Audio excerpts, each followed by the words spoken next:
jecha dharaa, ragaa dharaa, jecha sobaa, ragaa sobaa, jecha sobaa jira beeku.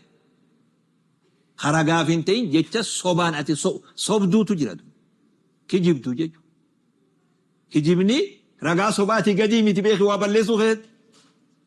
Mati galee akkanitti ragaa see bahe gartee naan akkatti si taajjabe gartee jeenje. Namtichi ragaa cubbuu bahee fi bar. Ragaa cubbuu baasisee hogga mana sanirraa gabbayan akkanitti si rage gartee jeen. Ana akkatti si taajjabe gartee jeetu.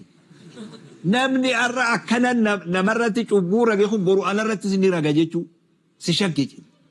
Akkatti si rage gartee akkatti si jaje gartee jee bar. Iskiidha Allah. Amma sigala. Sigalee amma jechuun tuffatama namni abbaan ati raydeefuu sitti nama nu bar. Khabiroo dhiisiu hanumti ati cubbuu raydeef sunu umrii sitti nama nu.